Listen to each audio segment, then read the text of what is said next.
If you don't like spoilers, don't watch this video.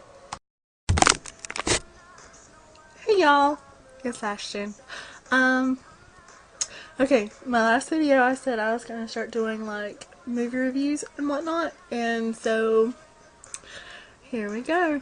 My first movie that I'm going to be reviewing is American Beauty. It was, it came out in 1999. It has Kevin Spacey, Annette Bening, Thora Birch, Wes Bentley, Mina Shriver, Chris Cooper, Peter Gallagher, and a few more. But those are main characters that really have to do with the movie. Here's a picture of the wonderful movie poster.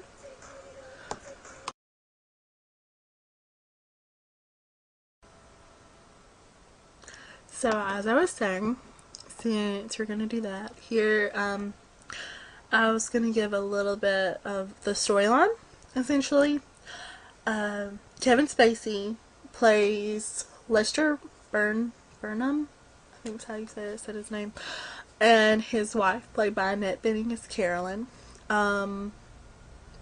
They're pretty much the quintessential perfect husband-wife, perfect marriage, perfect house, neighborhood. But on the inside, Lester's feeling a little depressed. And so one night, him and his wife, played by Annette Bening, go to see his daughter perform as a cheerleader. I don't even know really. She was more of a dance routine kind of thing. He decides to fall, just become very, very infatuated with Mina Shriver's character, which I believe everyone knows, like, the most infamous clip from this movie, which is...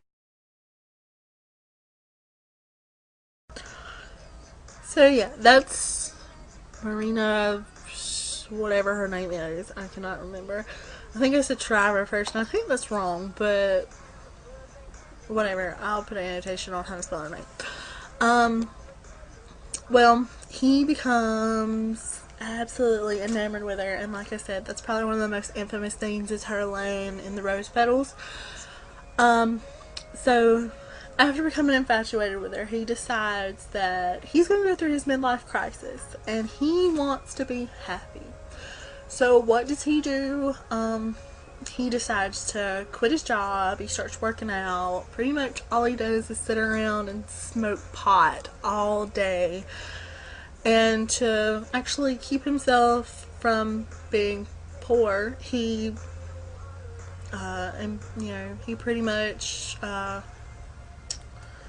what's the word? He blackmails his boss into giving him close to about $60,000 just to keep from telling the media some of the facts that goes on in the advertising business. Also, he decides he's going to start smoking pot just like he did when he was younger.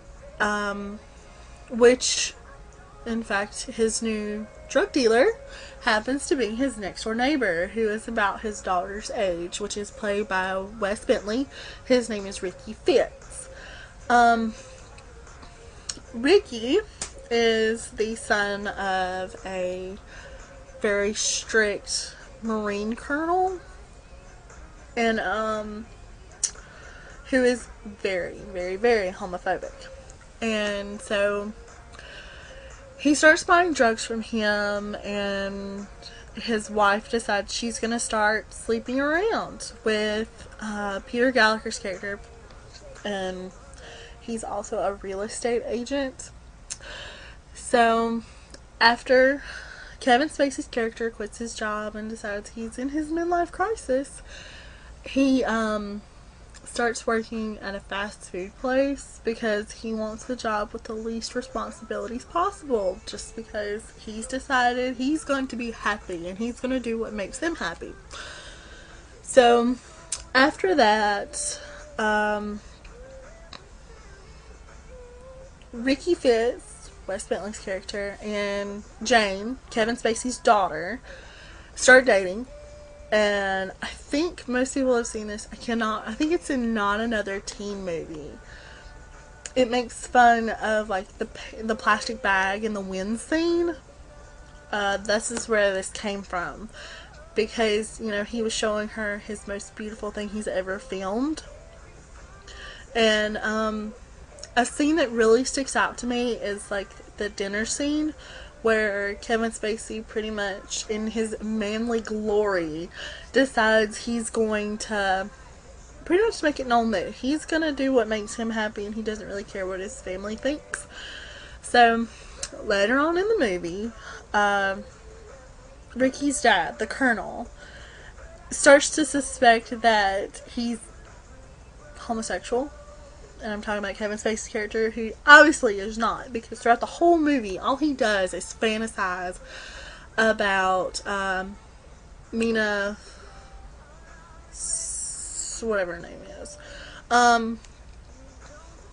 He's fantasizing about her, and that's, the girl in the rose petals.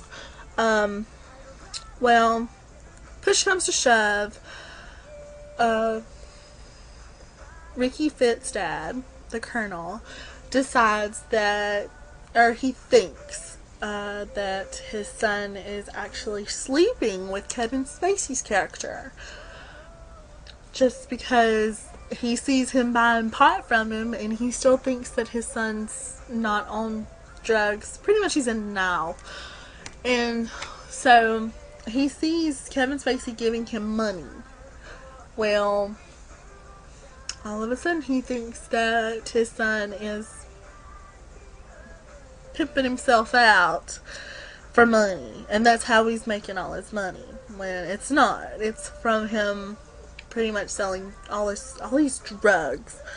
So after he sells him some pot and he goes back to his house, his dad beats the crap out of him and he runs to his to next door to his girlfriend, and they get into a big argument with Angela, Mina Shriver's character, and get into a big argument. The girl runs downstairs, and who happens to be downstairs but Kevin Spacey? And he thinks, oh, this is my shot, this is my time, I'm finally gonna have the girl of my dreams. And so things start to get hot and heavy, and he lays her down on the couch. But what does he do? She comes out and she finally says that she's still a virgin. And yeah, needless to say, he didn't even have sex with her. What the hell? Okay, you have been fantasizing about this girl. Your whole midlife crisis is essentially based on the fact that you want to sleep with this girl, even though she is probably maybe 17, 18. I really don't know if she was legal or not, but still, I mean, this girl makes herself out to be such a whore the whole movie. I'm surprised that she finally just comes out and says she's a virgin, and it was her first time, and she was kind of nervous. And it's like, really? Really? You should have seen this one coming, Kevin. You should have seen it. But before that, like, it comes out that after the Colonel thinks that, Kevin Spacey's character is gay, the reason he's so homophobic is the fact that he doesn't want to admit to himself that he himself is a homosexual. So, that's kind of predictable. It's kind of cliche. You kind of figure that's what's happening, but so after he gives up being this girl's first and fulfilling his fantasies that he's been fantasizing about for, however long that span was going, he doesn't. Oh my god, I cannot get over that. So she goes to the bathroom, and he had asked her a couple of questions about his daughter, because of course, being the teenage daughter, she's not gonna tell her dad anything. So after all that goes down, he ends up getting shot. And at first you think it's the wife, because, I mean, you know, you see her taking her pistol and putting it into her handbag, and she's like listening to self-help tapes talking about she's not gonna be a victim, she's gonna be her own person, she's gonna be happy, she's gonna do this, she's gonna do that.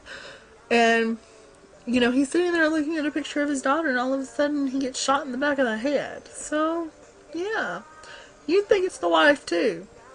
Well, it's not the wife. And then, you know, it kind of does that what is it, vantage point kind of thing, where, you know, you see like those few minutes, that few minute span, and then it rewinds and it goes from one person's perspective.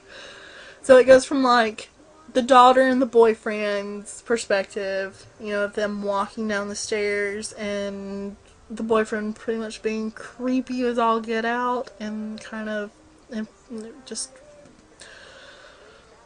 I don't know, he thought it was cool to see a dead body, I guess. Then it shows like the wife seeing him, and she's taking her purse and running up to her room and throwing her purse in the hamper and just kind of like hugging his clothes and having her little nervous breakdown. And then it shows the girl that he should have slept with when he had the chance but didn't.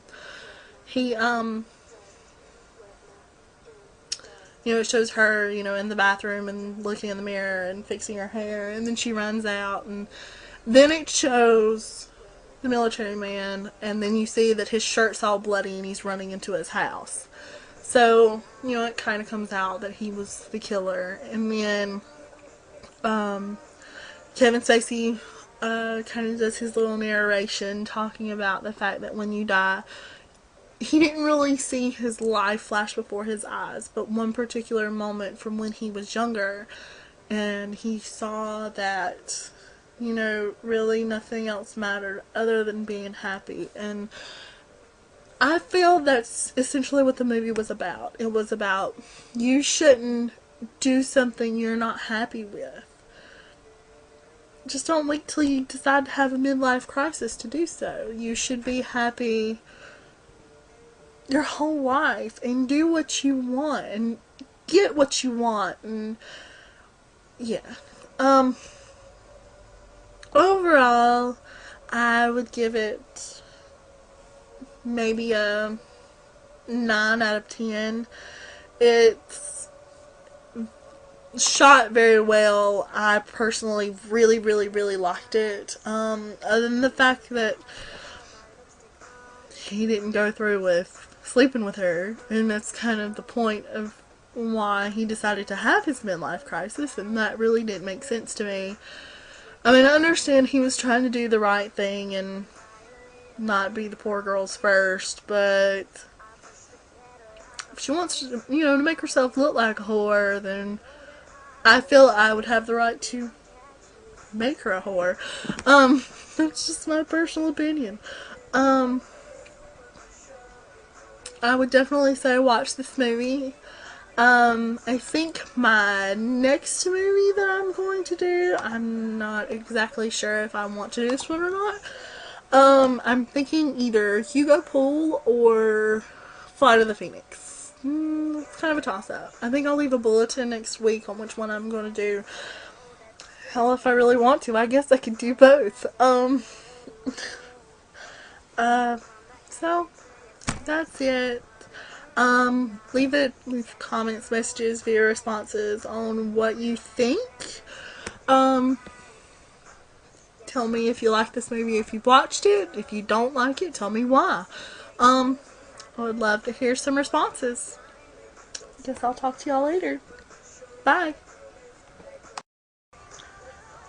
Just an FYI, if you didn't notice after I post this video, I'm going to include some links in the subbar, like to the movie trailer, so you can actually see the trailer and kind of get an idea, and probably some memorable scenes for me. So yeah, feel free to watch them.